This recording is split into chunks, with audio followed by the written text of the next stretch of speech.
Hello everyone. Daily current affair series में आज हम लोग देखेंगे 13 से 15 अक्टूबर 2024 के करंट अफेयर्स। तो आते हैं आज के पहले करंट अफेयर पे। WHO ने हाल ही में सार्वजनिक स्वास्थ्य समस्या के रूप में ट्रेकोमा को सफलतापूर्वक समाप्त करने के लिए भारत की प्रशंसा की।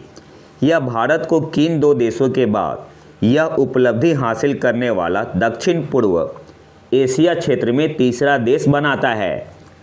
मैं यहाँ पे ऑप्शन नहीं पढ़ूंगा, सीधे आंसर बताते हुए चलूँगा। तो ऑप्शन है आपका यहाँ पे सही आंसर होगा नेपाल और म्यांमार। WHO ने हाल ही में सार्वजनिक स्वास्थ्य समस्या के रूप में ट्रेकोमा को सफलतापूर्वक समाप्त करने के लिए भारत की प्रशंसा की। यह भारत को किन दो देशों के बाद यह उपलब्धि हासिल करने वाला दक्षिण पूर्व एशिया क्षेत्र में तीसरा देश बनाता है। तो भारत से पहले दो देश कौन से हैं? दक्षिण पूर्व एशिया क्षेत्र में नेपाल और म्यांमार। ऑप्शन है आपका यहाँ पे सही आंसर होगा। इसके अलावा कुछ इंपॉर्टेंट पॉइंट देख लेते हैं। WHO South East Asia region में 11 मेंबर स्टेट हैं। Bangladesh, Bhutan, Democratic People's Republic of Korea, India, Indonesia, Maldives, Myanmar, Nepal, Sri Lanka, Thailand और तिमोर लेस्ते। भारत आपका तीसरा बना है। भारत से पहले नेपाल और म्यांमार है। अगले क्वेश्चन पे आते हैं। हेवन 1 अंतरिक्ष स्टेशन का प्राथमिक उद्देश्य क्या है? तो सही आंसर क्या होगा? ऑप्शन सी आपका यहाँ पे सही आंसर होगा, वाणिज्यिक अंतरिक्ष पर्यटन, commercial space station. Option C आपका यहाँ पे सही आंसर होगा। हेवन 1 अंतरिक्ष स्टेशन का प्राथमिक उद्देश्य क्या है? तो आंसर क्या होगा? कमर्शियल स्पेस स्टेशन, वाणिज्यिक अंतरिक्ष पर्यटन। ऑप्शन सी आपका यहाँ पे सही आंसर होगा। यहाँ से कुछ इंपॉर्टेंट पॉइंट देख लेते हैं। यूएस बेस्ड एरोस्पेस कंपनी है VAST, इसने अनवील्ड किया है the final design of haven 1। और ये क्या है? विश्व का पहला कमर्शियल स्पेस स्टेशन है। तो अगर आपसे एग्जाम में पूछते कि विश्व का पहला कमर्शियल स्पेस स्टेशन कौन सा है, तो आंसर क्या होगा? हेवन 1। अगले क्वेश्चन पे आते हैं। मादक पदार्थों की तस्करी से निपटने के लिए हिमाचल प्रदेश द्वारा हाल ही में शुरू की गई पहल का नाम क्या है? तो संकल्प। ऑप्शन बी आपका यहाँ पे सही आंसर होगा। मादक पदार्थों की तस्करी से निपटने के लिए हिमाचल प्रदेश द्वारा हाल ही में शुरू की गई पहल का नाम क्या है? तो ऑप्शन बी आपका यहाँ पे सही आंसर हो जाएगा, संकल्प। अगले क्वेश्चन पे आते हैं। AI समर्थ पहल में मुख्य रूप से किस प्रकार की स्कूलों पर ध्यान केंद्रित किया गया है? और AI समर्थ जो पहल है किसके द्वारा किया जा रहा है? तो बैक्ड बाय google.org, मतलब गूगल के द्वारा। और इसका ऑब्जेक्टिव क्या है, एम क्या है? To spread AI literacy across India, aspires to teach 5 million. और यहाँ पे सही आंसर क्या होगा? ऑप्शन सी, सरकारी और कम फीस वाले निजी स्कूल। AI समर्थ पहल में मुख्य रूप से किस प्रकार की स्कूलों पर ध्यान केंद्रित किया गया है? तो ऑप्शन सी आपका यहाँ पे सही आंसर होगा, children in government and low fee private school, सरकारी और कम फीस वाले निजी स्कूल। ऑप्शन सी आपका यहाँ पे सही आंसर होगा। अगले क्वेश्चन पे आते हैं। राष्ट्रीय समुद्री विरासत परिसर किस राज्य में स्थापित किया जाएगा? नेशनल मैरीटाइम हेरिटेज कॉम्प्लेक्स किस राज्य में स्थापित किया जाएगा? तो ऑप्शन डी आपका यहाँ पे सही आंसर होगा, गुजरात। गुजरात में कहाँ? लोथल में। अगले क्वेश्चन पे आते हैं।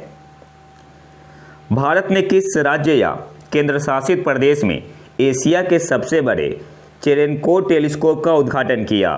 तो लद्दाख में। लद्दाख में कहाँ? हेनले में। ऑप्शन है आपका यहाँ पे सही आंसर होगा।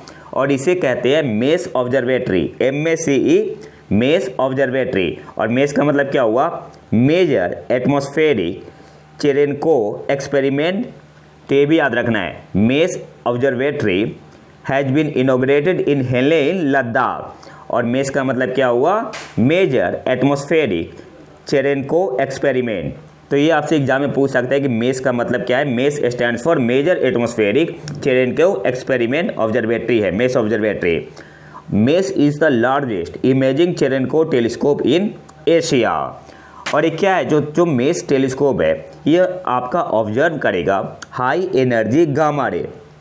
मेस टेलीस्कोप क्या करेगा, ऑब्जर्व करेगा high energy gamma ray, contributing to global efforts to understand the most energetic phenomena in the universe such as supernova, black hole and gamma ray burst। अच्छा, आपसे एग्जाम में पूछता है GRB का मतलब क्या है, आपसे पूछ देगा एग्जाम में कि GRB का मतलब एस्ट्रोफिजिक्स में क्या है, तो आंसर क्या होगा, गामा रे बर्स्ट। अगले क्वेश्चन पे आते हैं। एशियाई टेबल टेनिस महिला चैंपियनशिप 2024 का कांस्य पदक किस देश ने जीता, तो भारत ने। ऑप्शन बी आपका यहाँ पे सही आंसर होगा। अब यहाँ से कुछ इंपॉर्टेंट पॉइंट देख लेते हैं। India's top ranked women's double pair of Ayhika Mukherjee and Sutirtha Mukherjee claimed a historic bronze medal after their semifinal loss at the Asian table tennis championship 2024 in Astana Kazakhstan. तो याद क्या रखना है, जो वुमेन्स डबल पेयर है आहिका मुखर्जी एंड सुतीर्था मुखर्जी, इन्होंने ब्रॉन्ज मेडल जीता है, कांस्य पदक जीता है। और एशियन टेबल टेनिस चैंपियनशिप 2024 कहाँ हुआ, अस्ताना कजाकिस्तान में। ये भी इंपॉर्टेंट है, ये भी आपसे पूछ सकता है। इसके अलावा Ayhika and Sutirtha became the first all Indian women's double table tennis pair to win a medal at the Asian championship. तो ये भी पॉइंट आपका यहाँ पे इम्पॉर्टेंट है। और भारत ने एशियन टेबल टेनिस चैंपियनशिप 2024 में टोटल कितने मेडल जीते, 3 मेडल, और तीनों कौन सा था आपका, कांस्य पदक था, ब्रोंज मेडल था। अगले क्वेश्चन पे आते हैं। हाल ही में भारत सरकार ने 4,406 करोड़ रुपए के निवेश से किन 2 राज्यों में 2,280 किलोमीटर सड़कों के निर्माण को मंजूरी दी है, तो राजस्थान और पंजाब में। ऑप्शन सी आपका यहाँ पे सही आंसर होगा।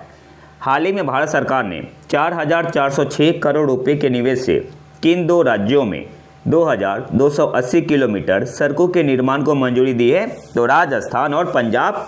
ऑप्शन सी आपका यहाँ पे सही आंसर होगा। अगले क्वेश्चन पे आते हैं।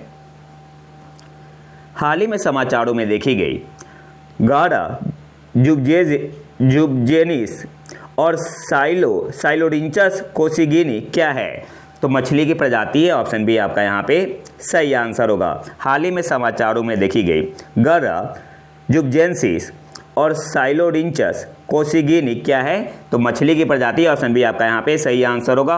और कौन से राज्य में खोजा गया है, तो नागालैंड में। अगले क्वेश्चन पे आते हैं। शांगयांग ग्यात्सो पीक जो हाल ही में खबरों में है, किस राज्य में स्थित है, तो ऑप्शन है आपका यहाँ पे सही आंसर होगा, अरुणाचल प्रदेश। इस पीक का पहले कोई नाम नहीं था, तो जो छठे दलाई लामा है शांगयांग ग्यात्सो, इनके नाम पे रखा गया है। अगले क्वेश्चन पे आते हैं।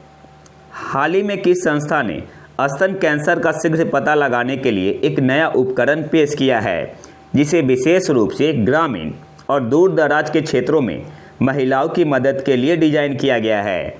सही आंसर क्या होगा, IIT इंदौर। ये जो आपका डिवाइस है ये आपका कम से कम 1/10 कॉस्ट रिड्यूस कर देगा। हाल ही में किस संस्था ने स्तन कैंसर का शीघ्र पता लगाने के लिए एक नया उपकरण पेश किया है, जिसे विशेष रूप से ग्रामीण और दूर दराज के क्षेत्रों में महिलाओं की मदद के लिए डिजाइन किया गया है, तो ऑप्शन बी आपका यहाँ पे सही आंसर होगा, IIT इंदौर। अच्छा, इसे डेवलप किसने किया है, तो IIT इंदौर के प्रोफेसर है प्रोफेसर श्रीवत्सन वासुदेवन। तो ये नाम आपको याद रखना है, developed by professor Srivatsan Vasudevan. तो ये नाम आपसे हो सकता है एग्जाम में पूछ ले, तो ये नाम इम्पॉर्टेंट है, नाम भी आपको याद रखना है। अगले क्वेश्चन पे आते हैं। कैस सैयद को किस देश के राष्ट्रपति के रूप में चुना गया है, तो ट्यूनीशिया। ऑप्शन डी आपका यहाँ पे सही आंसर होगा। और इस सेकेंड टर्म बने हैं, दूसरी बार बने हैं। कैस सैयद को किस देश के राष्ट्रपति के रूप में चुना गया है, तो ट्यूनीशिया। ऑप्शन डी आपका यहाँ पे सही आंसर होगा। अगले क्वेश्चन पे आते हैं। माइंडफुलनेस इंडिया समिट का आयोजन स्थल कौन सा शहर है, तो आपका मुंबई में हुआ है। ऑप्शन सी आपका यहाँ पे सही आंसर होगा। और ये आपका तीसरा एडिशन था। इसके अलावा एक और पॉइंट आपको याद रखना है, जो माइंडफुलनेस इंडिया समिट 2024 हुआ, ये आपका किसका इनिशिएटिव है, initiative by the mindful science centre. और and presented by HSBC and supported by CII leadership and HR committee. अगले क्वेश्चन पे आते हैं। अगस्त्य मलाई बम्बू टेल जो समाचारों में देखी गई थी किस प्रजाति से संबंधित है? तो गिवन ऑप्शन में ऑप्शन है आपका यहाँ पे सही आंसर होगा डेम्स फ्लाई। अगस्त्य मलाई बम्बू टेल जो समाचारों में देखी गई थी किस प्रजाति से संबंधित है? तो डेम्स फ्लाई ऑप्शन है आपका यहाँ पे सही आंसर होगा। और ये कहाँ पे डिस्कवर किया गया है? केरल में। तो इस पॉइंट को भी आपको याद रखना है। अगले क्वेश्चन पे आते हैं। अंतर्राष्ट्रीय ऊर्जा एजेंसी ने स्वच्छ ऊर्जा के लिए किस IIT के साथ सहयोग किया है? तो IIT दिल्ली के साथ ऑप्शन भी आपका यहाँ पे सही आंसर होगा। अंतर्राष्ट्रीय ऊर्जा एजेंसी IEA ने स्वच्छ ऊर्जा के लिए किस IIT के साथ सहयोग किया है? तो ऑप्शन बी आपका यहाँ पे सही आंसर होगा IIT दिल्ली के साथ। अगले क्वेश्चन पे आते हैं। सेना कमांडरों के सम्मेलन 2024 का पहला चरण कहाँ आयोजित किया गया था? तो गिवन ऑप्शन में ऑप्शन डी आपका यहाँ पे सही आंसर होगा गंगटोक। सेना कमांडरों के सम्मेलन 2024 का पहला चरण कहाँ आयोजित किया गया था? तो गंगटोक में। अब यहाँ से कुछ इंपॉर्टेंट पॉइंट देख लेते हैं। The second army commanders conference for the year 2024 ये आपका ऑर्गेनाइज होगा हाइब्रिड मोड में। जो पहला फेज होगा ये आपका होगा 10 से 11 अक्टूबर 2024 हो चुका है और कहाँ पे? गंगटोक में। और जो आपका दूसरा फेज है सेकेंड फेज ये आपका कहाँ पे होगा? तो 28 से 29 अक्टूबर 2024 न्यू दिल्ली में। तो पहला फेज गंगटोक में, दूसरा फेज नई दिल्ली में। किसका? Second army commanders conference for the year 2024। इस पॉइंट को भी आपको याद रखना है। हाल ही में किस टेनिस स्टार ने पेशेवर टेनिस से संन्यास की घोषणा की? तो राफेल नाडाल ऑप्शन है आपका यहाँ पे सही आंसर होगा। हाल ही में किस टेनिस स्टार ने पेशेवर टेनिस से संन्यास की घोषणा की? तो राफेल नाडाल ऑप्शन है आपका यहाँ पे सही आंसर होगा। अगले क्वेश्चन पे आते हैं। हाल ही में किस देश ने संयुक्त राष्ट्र मानवाधिकार परिषद में एक सीट जीतने की कोशिश की लेकिन असफल रहा और छठे स्थान पर रहा? तो गिवन ऑप्शन में ऑप्शन सी आपका यहाँ पे सही आंसर होगा सऊदी अरब। हाल ही में किस देश ने संयुक्त राष्ट्र मानवाधिकार परिषद UNHRC में एक सीट जीतने की कोशिश की लेकिन असफल रहा और छठे स्थान पर रहा? तो साइप्रस से चुना गया है, कतर भी, दक्षिण कोरिया भी, सऊदी अरब। सऊदी अरब छठे स्थान पर रहा था। तो ऑप्शन सी आपका यहाँ पे सही आंसर होगा। अच्छा, एक करंट अफेयर में क्यों बना हुआ है? तो हाल ही में चुनाव हुआ है। संयुक्त राष्ट्र महासभा ने 2025-27 कार्यकाल के लिए मानवाधिकार परिषद के 18 सदस्यों को चुना है। तो सबसे पहले हम लोग यहाँ पे देखेंगे UNHRC के बारे में। तो UNHRC में जो मेंबर होते हैं 47 होते हैं। सबसे पहला पॉइंट जो आपको याद रखना है, United nation human right council में कितने मेंबर होते हैं? तो 47 मेंबर स्टेट्स है, जिसमें अफ्रीकन स्टेट से है 13 सीट, एशिया पैसिफिक स्टेट से है जिसमें आपका सऊदी अरब आता है 13 seat, Latin American and Caribbean से स्टेट से 8 सीट है, western Europe and other state से 7 सीट है और ईस्टर्न यूरोपियन स्टेट से 6 सीट है। तो ये न्यूज़ में बेसिकली बना क्यों हुआ है?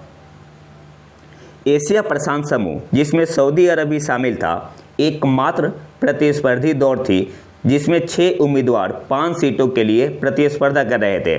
तो जो आपका एशिया प्रशांत समूह है 5 सीट थी और 6 उम्मीदवार 5 सीटों के लिए प्रतिस्पर्धा कर रहे थे, जिसमें सऊदी अरब 117 वोटों से चूक गया और सऊदी अरब रहा कौन सा स्थान पे?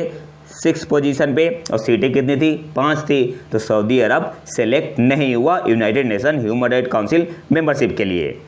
तो इसलिए आपका एक करंट अफेयर में बना हुआ है। अच्छा, बाकी जो 18 देश है वो कौन कौन से हैं? बेनिन है, बोलीविया है, कोलंबिया है, साइप्रस है, चेकिया है, या इसको चेक गणराज्य भी बोलते हैं, चेक गणराज्य, Democratic Republic of the Congo, Ethiopia, Gambia, Iceland, Kenya, Marshall Island, Mexico, North Macedonia, Qatar, Republic of Korea, Spain, Switzerland और थाईलैंड। तो इतने देश चुने गए इस बार और टोटल सीट कितनी है? 47 UNHRC में। अगले क्वेश्चन पे आते हैं। अच्छा, अगर आपको PDF चाहिए तो आप हमारे टेलीग्राम चैनल प्रतीक IQ करंट अफेयर को ज्वाइन कर सकते हैं। अगले क्वेश्चन पे आते हैं। विश्व प्रवासी पक्षी दिवस वर्ल्ड माइग्रेटरी बर्ड डे 2024 का विषय क्या है? तो गिवन ऑप्शन में ऑप्शन है आपका यहाँ पे सही आंसर होगा प्रोटेक्ट इंसेक्ट्स, प्रोटेक्ट बर्ड्स। विश्व प्रवासी पक्षी दिवस वर्ल्ड माइग्रेटरी बर्ड डे 2024 का थीम क्या है? तो ऑप्शन है आपका यहाँ पे सही आंसर होगा प्रोटेक्ट इंसेक्ट्स, प्रोटेक्ट बर्ड। इसके अलावा यहाँ से कुछ इंपॉर्टेंट पॉइंट देखेंगे। कब मनाते हैं वर्ल्ड माइग्रेटरी बर्ड डे? कब मनाते हैं? तो मई और अक्टूबर के दूसरे शनिवार को। और 2024 में कब पड़ा है? 11 मई और 12 अक्टूबर को। हम लोग यहाँ पे बात करें जो 12 अक्टूबर को मनाए, तो इस पॉइंट को आपको याद रखना है। थीम क्या है? Protect insects, protect birds. और विश्व प्रवासी पक्षी दिवस मई के दूसरे शनिवार और अक्टूबर के दूसरे शनिवार को मनाया जाता है। और 2024 में कब बढ़ा है? तो एक आपका हुआ 11 मई को और अक्टूबर वाला 12 अक्टूबर को। और आज के आखिरी करंट अफेयर पे आते हैं। अर्थशास्त्र में 2024 का नोबेल पुरस्कार डारोन एसेमोग्लू, साइमन जॉनसन और जेम्स ए रॉबिन्सन को किस अध्ययन के लिए प्रदान किया गया था? तो ऑप्शन बी आपका यहाँ पे सही आंसर होगा संस्थाएं कैसे बनती है और समृद्धि को प्रभावित करती है। अर्थशास्त्र में 2024 का नोबेल पुरस्कार डारोन एसेमोग्लू, साइमन जॉनसन और जेम्स ए रॉबिन्सन को किस अध्ययन के लिए प्रदान किया गया था? तो ऑप्शन बी आपका यहाँ पे सही आंसर होगा संस्थाएं कैसे बनती है और समृद्धि को प्रभावित करती है। तो ये तो था हमारा आज का लेक्चर। अगर आपको इसका PDF चाहिए तो आप हमारे टेलीग्राम चैनल प्रतीक IQ करंट अफेयर को ज्वाइन कर सकते हैं। और अगर वीडियो पसंद आए तो लाइक करें और चैनल को सब्सक्राइब जरूर कर लें। मिलते हैं नए वीडियो में नए टॉपिक के साथ। तब तक के लिए नमस्कार, जय हिंद।